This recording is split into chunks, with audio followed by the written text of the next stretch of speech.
Ladies and gentlemen, welcome to Louisiana Gameday, your one-stop shop for all things Louisiana College football. From the 337 to the 318 to the 504 to the 225, we are here to cover all things and let you know what's going on this Saturday in the boot. My name is Bryce, aka Redfish, aka Cajun Reese Davis, and I'll be your host on this beautiful Saturday morning. I'm joined by some great content creators from around the state covering their favorite teams who are ready to talk about some Louisiana College Game Day football.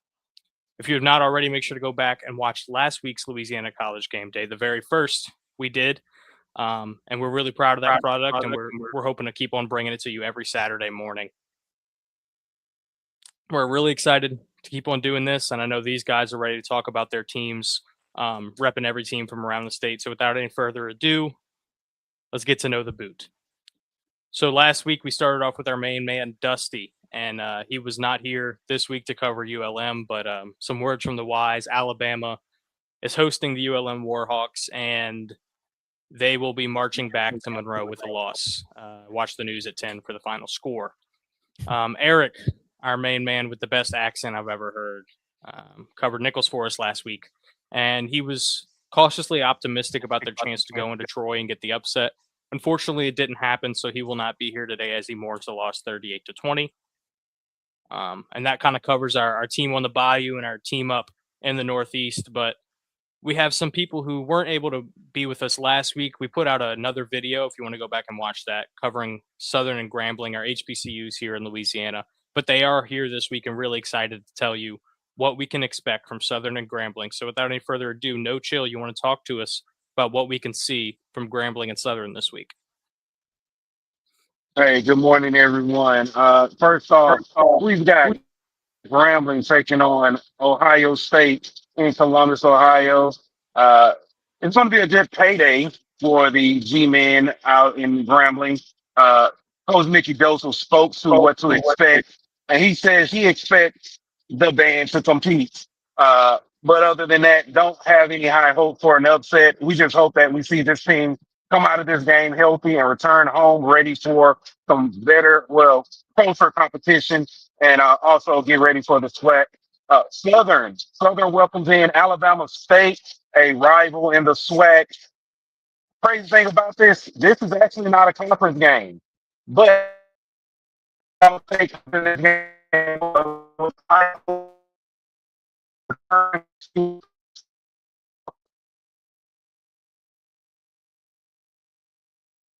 Looks like we're having some technical difficulties over there with No Chill, Mike going in and out. I'll give him a second to impressions. reset. Oh, are we coming back? All right.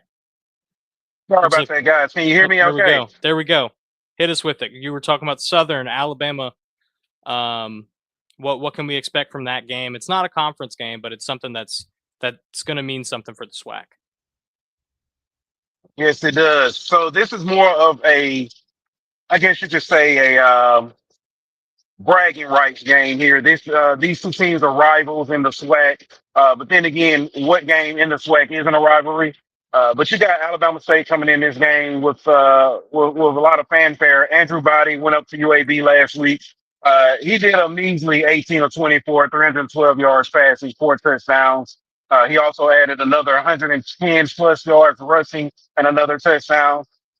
If you check the stats in the two games that Southern has played, they have not given up that many yards in combined.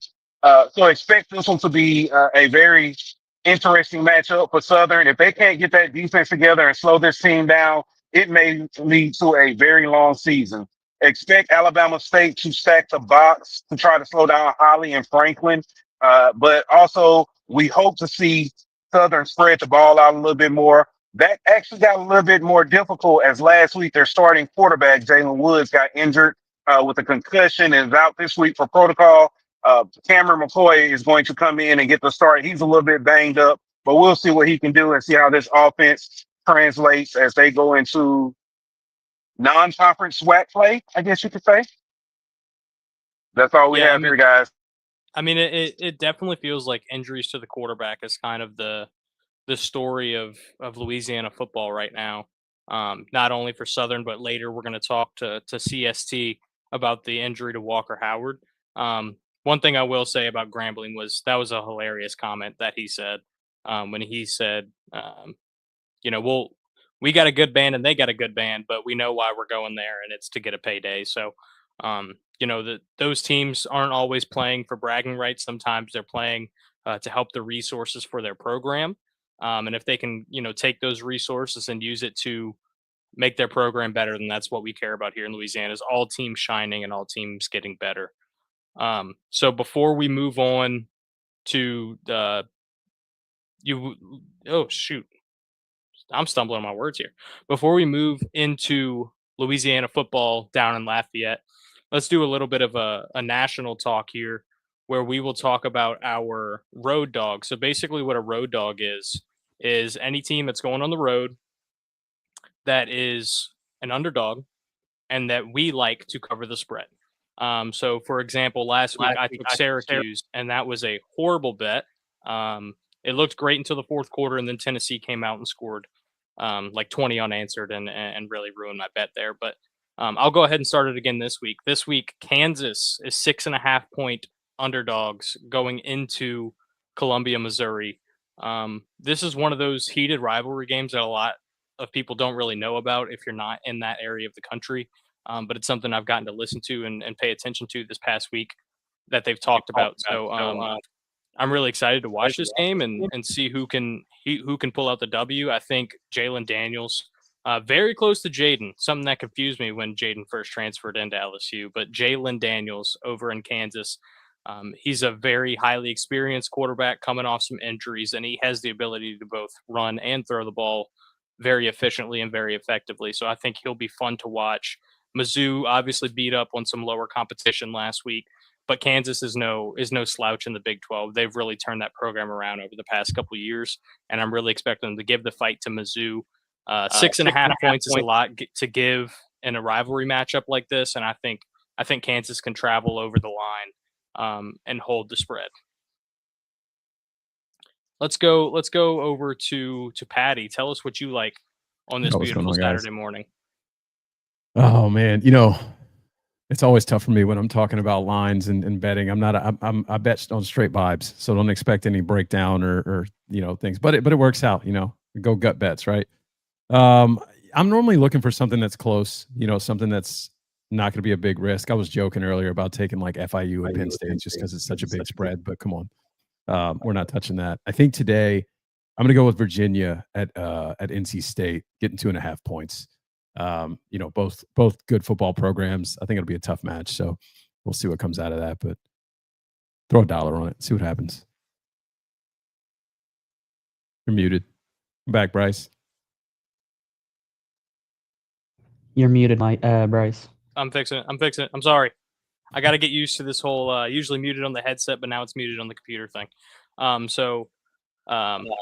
Yeah, you're not losing any money throwing $1 on it. But what you can do is you can follow Eric's bet as well. Although he couldn't be here, he wanted to tell us about Vanderbilt at Virginia Tech. Vandy coming off what was a Cinderella season last year, especially going into Alabama and winning that game. That's something that people in Nashville, Tennessee will never forget, and a lot of people in the SEC will never forget.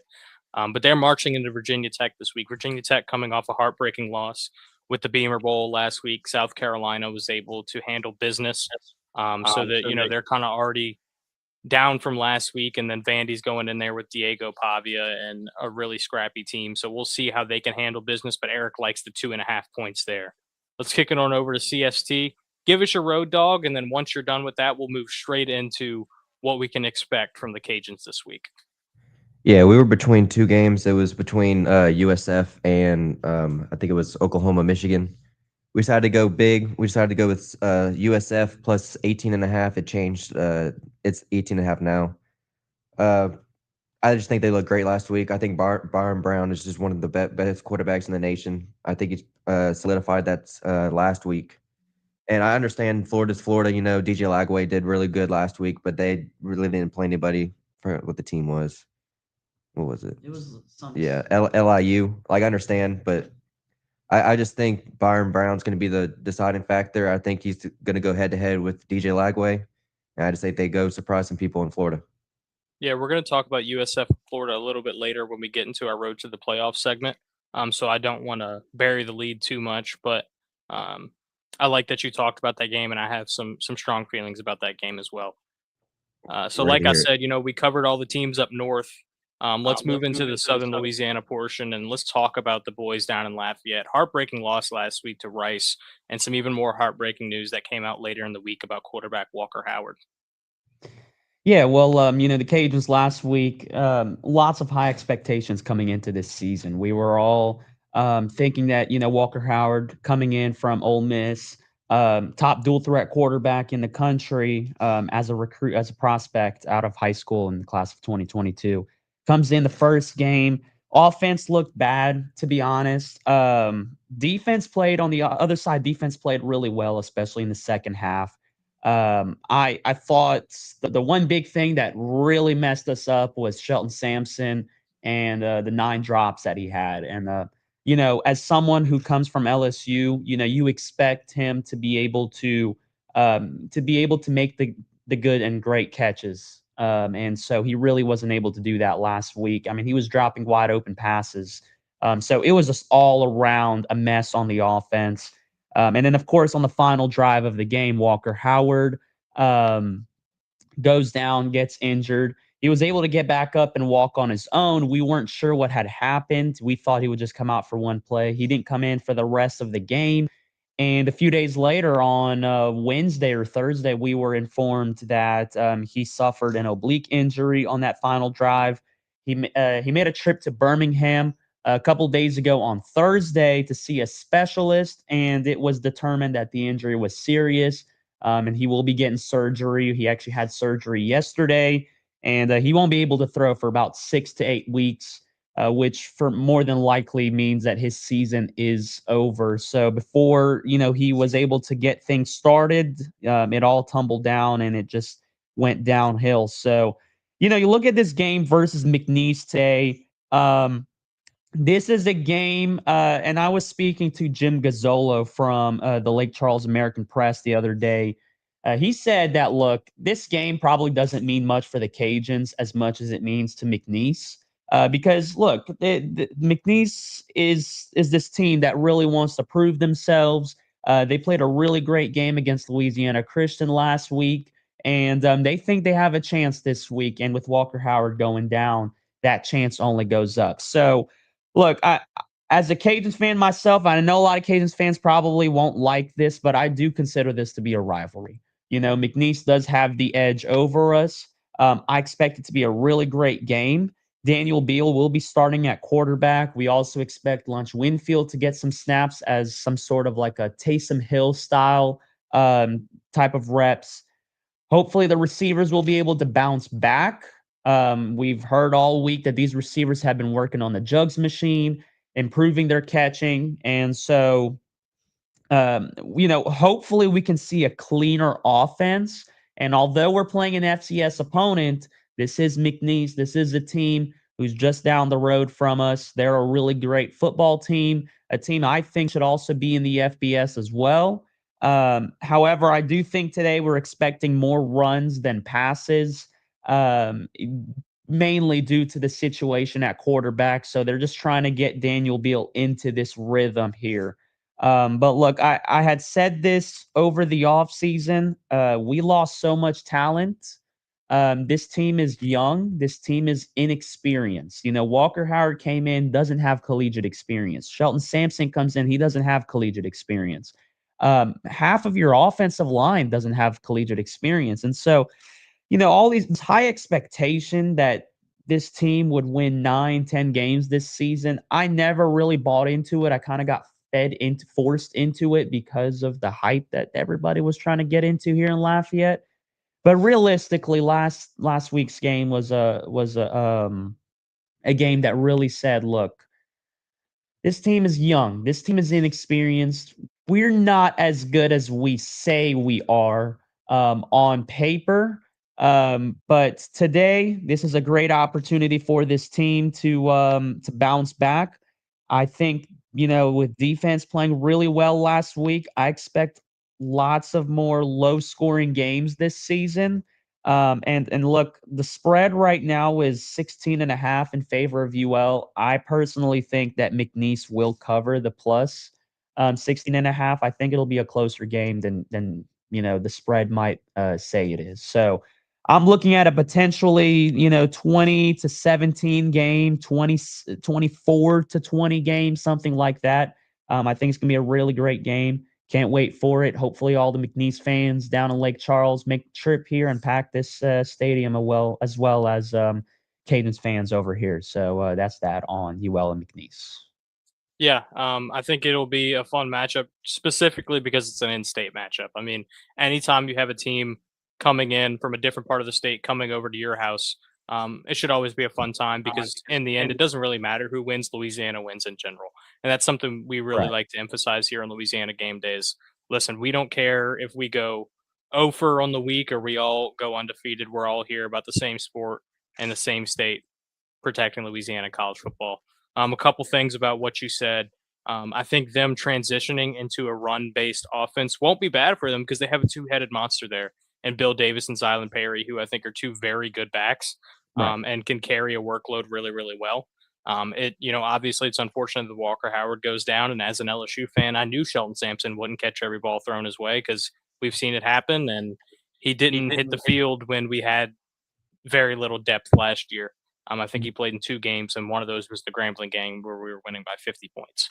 So, I'm not going to sit here and say, I think UL season's down the drain, but for a team who had expectations of winning the Sun Belt Conference and a team that had expectations of possibly being the group of 5 team to make it to the playoff if they could find their way into the right situation, it's definitely a punch to the gut for all the people in Lafayette and all the people in Louisiana in general. Moving on from our boys down in Lafayette down to the 504, the green and blue. Patty V, give it to us about Tulane. Yes, sir. First things first, big win last week, right? You have a Power 4 school come in. You're not quite sure what you're getting. You know you got a good defense. You're not really sure based on what you're hearing coming out of the offseason, if they're going to be able to live up to expectations. Not to say there were questions, but anytime you have a Power 4 school coming in, you're gonna at least want to see what you put on paper. Big showing. You forced 5 turnovers. Preston Stone coming in was known as a quarterback that didn't turn the ball over. I think in his entire career, he had only turned the ball over 8 times. And they forced 5 turnovers in the game. Joker Johnson with 1. Javian White has 2, which I believe is a record, or it hasn't happened in a long time. It's my memory's failing me right now. And then Kevin Adams walks away with 1, right?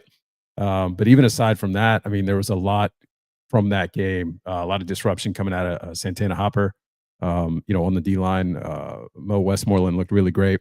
The defensive line played really well, and the linebackers as well. I mean, it was just a full defensive game, right? And on top of that, as I'm saying, a full defensive game, it was a full game in all caveats. I mean, your punting game was phenomenal. Your kicking game was phenomenal. They had their punter boom a 70-yard punt. Nobody talked about it after the game because of how dominant the game was from Tulane's perspective, right? Some questions coming out of the game. I think that fans were a little frustrated with wide receivers. There were a few questions around drops and things of that sort. Is it Retzlaff? Is it the wide receivers? I'll tell you from my perspective during the game, I thought Retzlaff was leaving the ball short a good bit. I was wondering if it was a mechanic thing or a timing thing or what it was. And in the post game presser, they flat out addressed it. I mean, Retzlaff said, "Hey, we just need more live reps." Coach Summerall had mentioned, listen, on a few of those routes, there's some issues with route depth. So it sounds like there's just some things that they need to clean up just with reps, right? That's going to be the biggest issue. And he'd only been there for 38 days. He'd only practiced for a few weeks. So still learning timing and all those things. As a former quarterback, if people are off by even a yard or 2 and you're anticipating things are going to be a little ugly. They definitely need to work on that and get that together. This week, running into South Alabama, the Battle of Mardi Gras, as everybody's liking to talk about. I think that it's very easy when you walk into these games, especially after such a dominant performance against a Northwestern, to kind of overlook them, and I don't think they should. I think that South Alabama is always a tough out. Obviously, they should beat them. But Major Applewhite has that team ready to play. There was a ton of turnover on that team as well. I think their defensive line and secondary has completely turned over. Didn't return many starters there. The linebackers are the strength of that team, but they do have a ball hawking safety that they pulled in as well. So, offensively for Tulane, you want to make sure that you stay balanced, and I think they will. They're very well coached. They are going to play Brendan Sullivan today a good bit. The team did announce they're going to basically run with two quarterbacks, and I think there's probably some questions there around, is that going to cause problems? Is Retzlaff the guy? Is Sullivan taking time? Sullivan had a great offseason, and coming into week one, Sullivan was going to be the starter. So I think that they probably want to give him kind of a dual quarterback look. Sullivan is a lot more athletic, and I say that fully knowing Retzlaff broke off a 69-yard touchdown run last week. So, it should be exciting to see. I think they're going to rely on the run game, try and clean up the pass game, and just get out of there with a clean win. I expect the defense to show out again, though. So, and uniforms. Did we talk about uniforms? They're wearing blue, white, white this week. So I know there was a lot of noise about the Katrina uniforms last week and Northwestern disrespecting them. So we'll see. We'll see how Summerall spends things this week and acts like his team was disrespected. I felt like it was a very Michael Jordan-esque thing. He was like, and that was all I needed. He's an awesome character, and he really has taken to New Orleans in a way that not a lot of people can. He's kind of embodied the city and been like, man, everybody's. You almost take everything personal, and it's not that everything is, but when you take that and you use it as fodder to make yourself better and to see your opponent as somebody who's trying to take something away from you, that's worked well in Summerall's past history, through his former schools, and now he's going to do it here down in New Orleans. You were at the game last week. Talk to us about the environment in the stadium, what people around New Orleans are saying, and how they feel about the team. Yeah, it was really cool. It was really exciting. First of all, student section was crazy, wild and crazy through at least two quarters. I think one problem we're seeing with Tulane football, and you see this across Louisiana, I know UL faces this as well. It's hot. Early games are hot. And when Tulane is winning in such dominant fashion, and then the third quarter was kind of boring, wasn't a lot of action, people left. And I know people were a little frustrated about that. You want to see your fans stick there through the whole game, but we got to play more night games. I think that was the first thought coming out of that game. And I think they have a lot more on the schedule. Obviously, there are some to be determined, which there always is later in the year with conference games. But your next few are night games. You got Duke at night. You got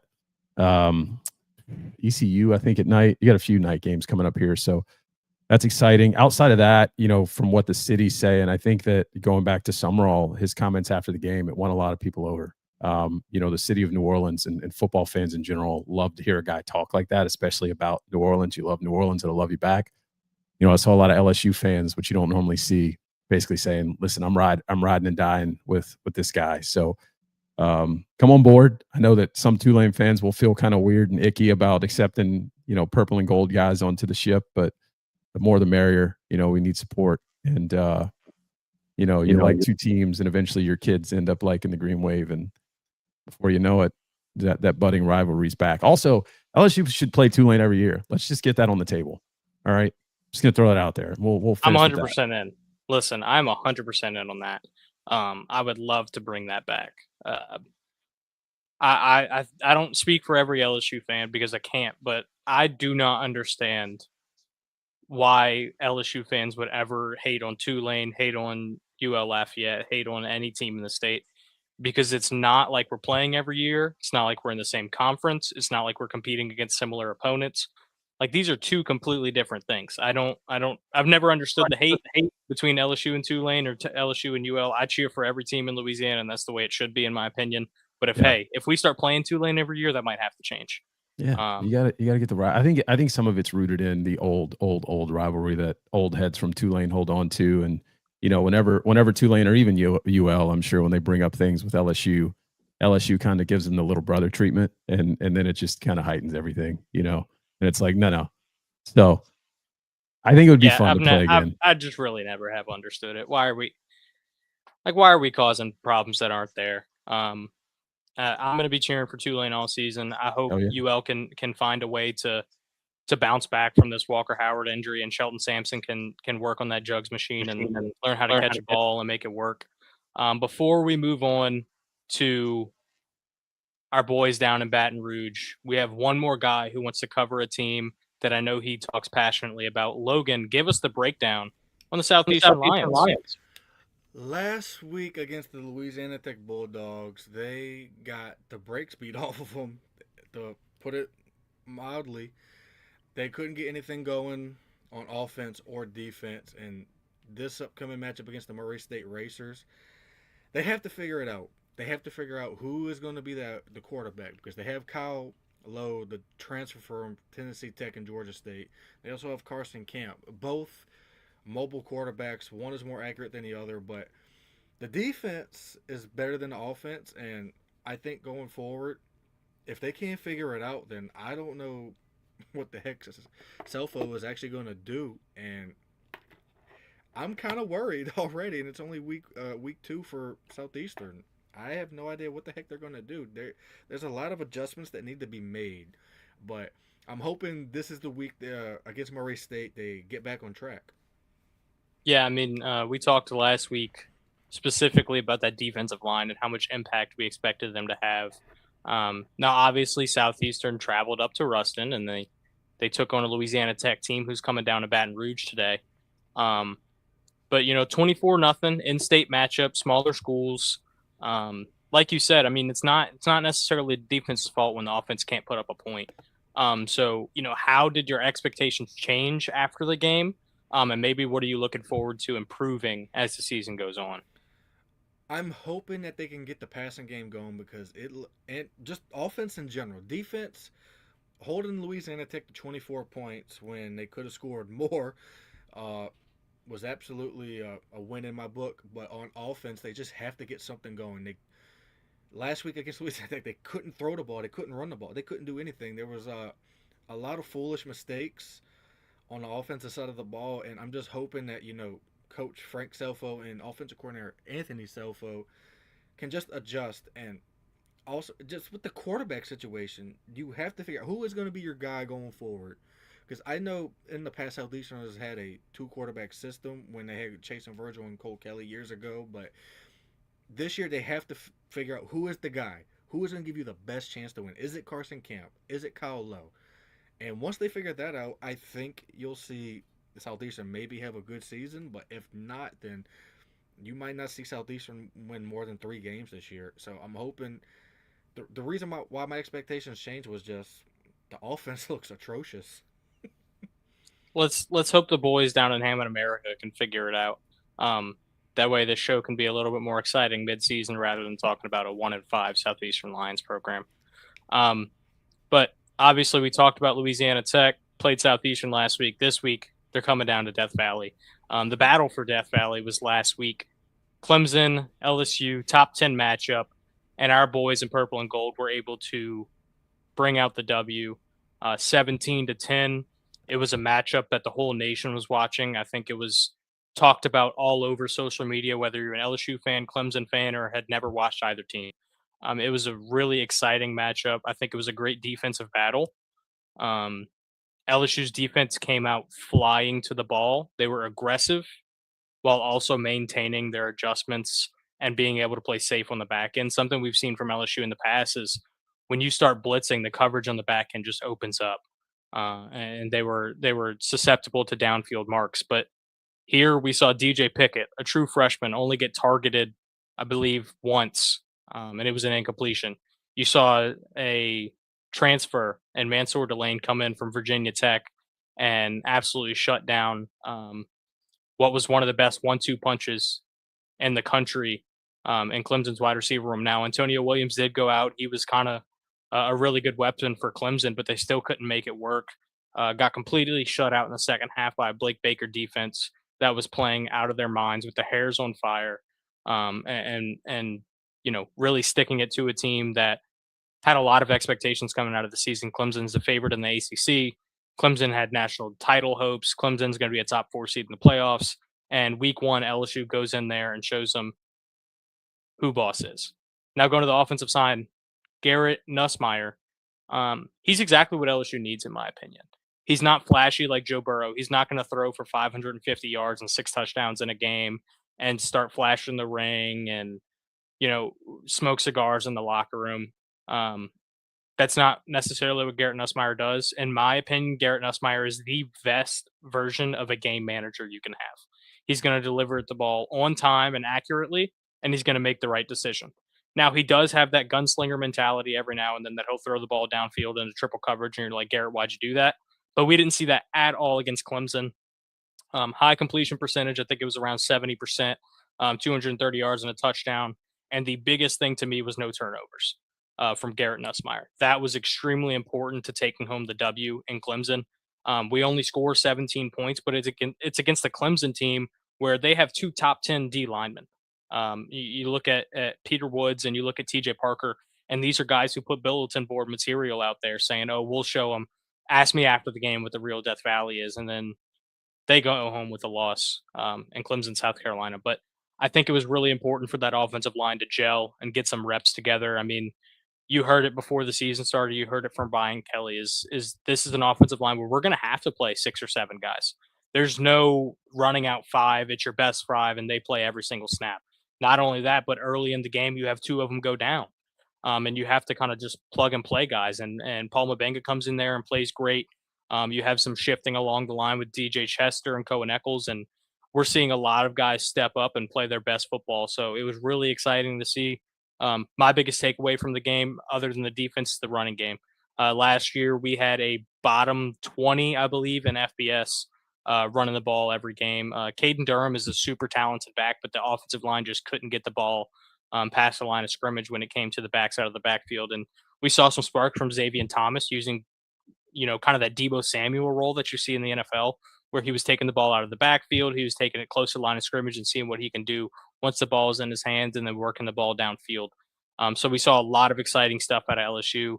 The line today, I think, is 37.5, 38.5 with the Louisiana Tech game. It's one of those games that you watch until halftime, and then you might see what else is on just because you know what the end result's going to be. I'm very excited to see this Tiger team moving forward. This week, in-state matchup should be a fun game, but we'll really see what they're made of next week when they take on Florida. So while we're on Florida, we've already talked about that USF matchup a little bit, but that leads us into our road to the playoff segment, which is every week we'll take 5 matchups of the week nationally and say, hey, these matchups have national playoff implications. And we want to know everybody's thoughts on these games, just because although this is Louisiana College game day, we do know ball. So first matchup we're going to talk about, CST already talked about it, road dog, USF going into the Swamp at number 13 Florida. And I'm going to fully agree with what Cajun said. I think South Florida is going to go in there and give him a matchup. Byron Brown is a fantastic quarterback.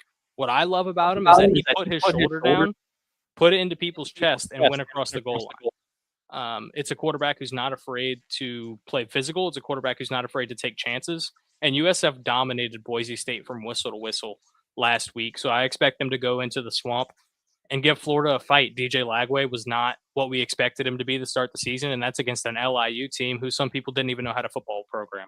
So if we're looking at South Florida to come in, travel into Gainesville, I think they'll cover that 17.5 spread, and I like them to give Florida a fight until the end.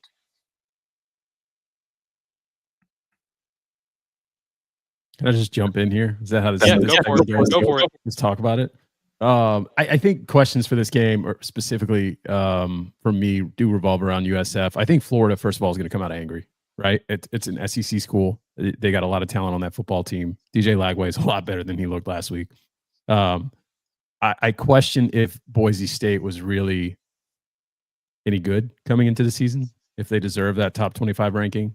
I wonder if a guy like Byron Brown can run through Florida defenders like he was doing Boise State. You know, there's a few things there that jump out to me. I'll say this, USF shocked me last week. I mean, like you said, they did dominate whistle to whistle. And if they can continue like that, you know, as a Tulane fan and a guy who covers Tulane from my perspective, I'm concerned. I don't want to see a good USF football team. I think Florida wins. You know, obviously, I think that they are the better team. And like I said, I think they come out angry. So I think they're going to come prepared and ready to ready to beat the brakes off USF. And it's an in-state rivalry. I know people don't look at it like that, just like we were just talking about here in Louisiana.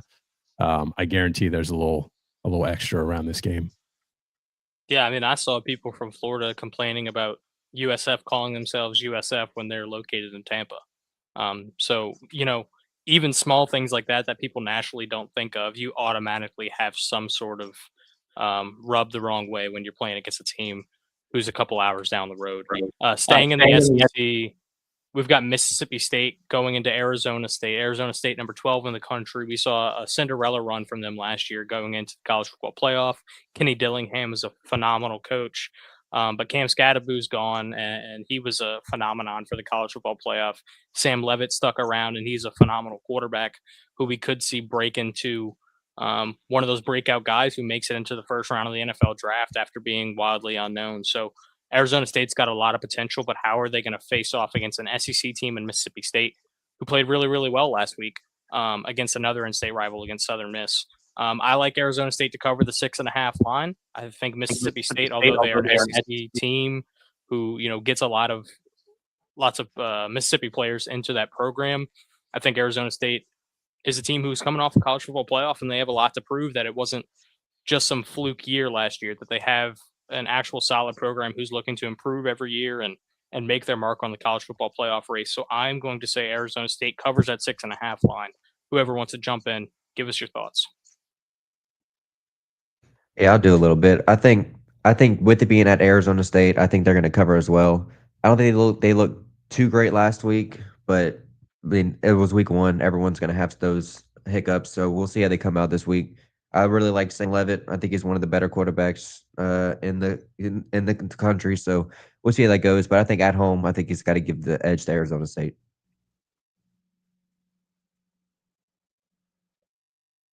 Patty, Logan, any thoughts? I just kind of agree with what he just said. There's really not much to say there. Sam Levitt, I do agree, he's absolutely one of the better quarterbacks in the country, and I think he's going to be at least second round pick in the upcoming draft. And I think that they win this week. Yeah, I couldn't really hear Logan. Yeah, I mean, I think, listen, you mentioned it, Bryce. Like Arizona State has a lot to prove. You don't want to be a one-year wonder. Return your top quarterback, you lose your running back, but you still have your best wide receiver. Mississippi State's always going to be a tough school. A lot of talent, like you said, out of Mississippi. I'm just kind of regurgitating this information here. That's why I was just being quiet. But yeah, good. I mean, I do think it's tough for Mississippi State because they're on the road. So I think covering, yeah, I mean, just being a peacock, or not a peacock, being a parrot here, but I agree. Another in-state matchup, like we're seeing out of some Louisiana teams this year, Baylor and SMU. Baylor's 2.5-point underdogs traveling to Southern Methodist University in Dallas, Texas, and SMU, another college football playoff team last year who, kind of showed that they're better than what people think they are, and they have a returning quarterback in Kevin Jennings, similar to Arizona State with Sam Levitt. They're a team who's looking to do the same thing that State's going to do, and that's show that they're not a one-year wonder, and they're a college football program built to win a national championship. Obviously, things didn't go their way in the first round against Penn State last year, but Baylor is coming into town, and Baylor's a team coming off a tough loss against Auburn. So we're looking at an 0-1 Baylor team with their backs against the wall. Dave Aranda is the head coach, who is one of the most interesting characters at head coach in college football. So we'll see how that matchup goes. I think SMU is going to cover that line 2.5. Baylor's going to be 0-2, ruining their chances of a college football playoff, Big 12 championship outlook, and possibly put Dave Aranda on an even hotter seat than he already is. Yeah. The jump in here, everyone knows I'm just a huge draft nerd, but I think Kevin Jennings for SMU is one of the better quarterbacks in the country. And when you were playing against a school like Baylor, when their head coach is Dave Aranda, who is defensive minded, as we all know, it's going to be a tough matchup. But I think with SMU's high flying NASCAR offense, with that Kevin Jennings has been known to play well. I think SMU is going to handle Baylor very much. I don't even know if Baylor's going to get 20 points in this game, because I really think SMU's offense is just that great. Yeah. No, I agree. I was going to just reiterating about Kevin Jennings. I think Kevin Jennings phenomenal. I don't even looking back at. I know we look at SMU last year, and you said, are they a one hit wonder? I think that they've been good for multiple years. Now they weren't in the ACC multiple years, putting up those numbers and those stats and those wins. But even before that, when they were in the American Conference, I mean, they won the American Conference on their last year there against a very good Tulane football team. So this is a program that's been really good for a long time. And I think that they've really built a great culture, and they're going to continue to just dominate. I mean, obviously you're facing much stronger competition now, but they're heading in the right direction, and they've got a lot of financial backing with their NIL. I mean, they're in a really good spot, and there's a lot of talent on that football team. So, yeah, I think they cover. I don't think Baylor's got a shot in this game, and I hate being that guy that's always or that says things like that, where it's like, yeah, this team doesn't have a shot, because you never know. But yeah, I mean, on paper, this looks like SMU's game. I gotta say this game, in my opinion, is going to be a little closer than y'all might be thinking. I don't think SMU is. I do think SMU is going to cover the spread. I don't think it's going to be, a 2-point game. But look, you look at Sawyer Robertson last week. Looked really good against an Auburn team. How many yards did he put up? Like 420, 420, something like that. 419 and 3 touchdowns. That's a lot to ask for from a quarterback, and he was able to do it. Look, I think this is probably going to be a slightly higher scoring game than y'all might be thinking. Now, the only thing that I think Baylor needs to improve on is their running game. I don't think they'll be able to get anything done with just the passing game. So they'll have to improve their running game. But I do think with the quarterback that they got, that this game's going to be slightly closer than what y'all might be thinking. Danny, what you got on that? Yeah, I got the same thing. Also, I think Sawyer Robertson did really well. I actually had Baylor beating Auburn last week, and I think they came really close. They just couldn't stop the run, and they had the kick return touchdown right at the end, and just couldn't get back that 2-score lead. So, but yeah, I think if Baylor stops the run for SMU, I think that would be a huge thing. So I'm actually gonna have Baylor winning the game outright. We'll see if I can see if it works this week. But yeah, it's going to be the run game for SMU. If they can get running, if quarterback can get running, then that's going to be something way different. But stop them, I think Baylor's got it. And look, I personally think I don't think it'll be Baylor's way. That's a bold pick, but he's always getting the picks right. So I don't think SMU is going to leave with this as a win with more than 14 points. I think it's gonna be a closer game than people think it's gonna be. Hey, I like that he gave us that prediction, because if he's right, boy, that's a clip for us. Yeah, I mean, I also love anytime we can disagree. You got to take some chances sometimes. Yeah. He's got to do it. You got to go for it. Yeah.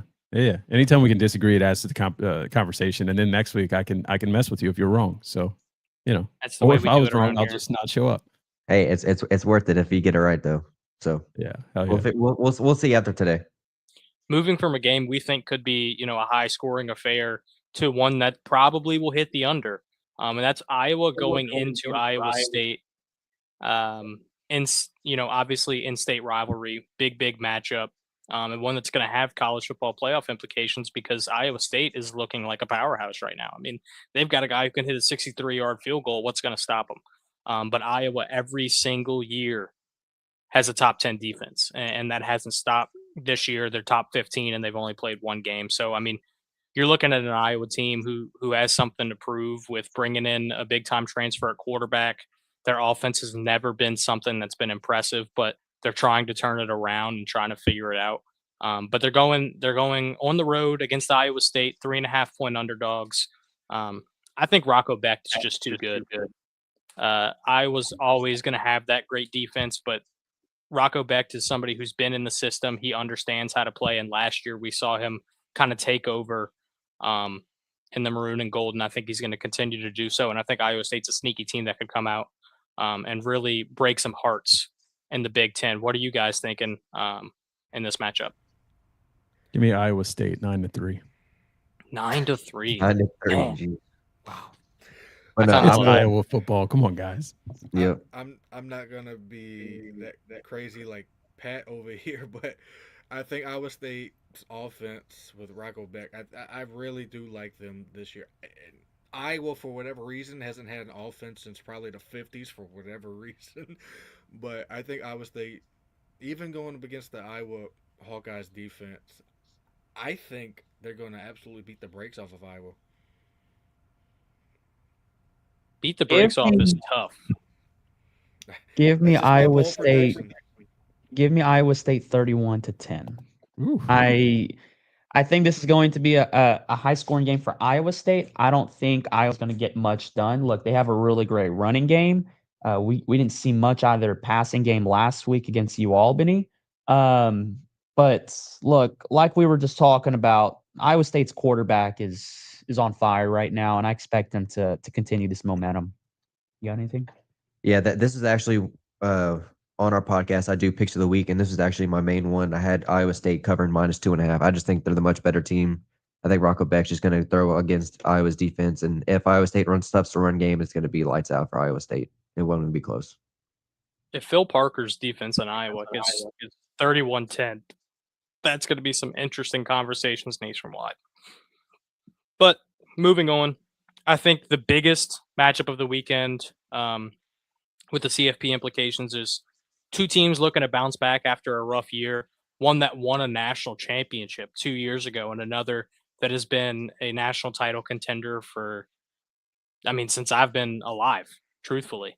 A team that I know, I've seen LSU play quite a few times, and that is number 15, Michigan, being the road dog, 5.5 points going into the number 18, Oklahoma. So I think this is a really high level matchup, two high level quarterbacks, and John Mateer and Bryce Underwood, two guys who are, Heisman hopefuls, with Bryce Underwood being a true freshman.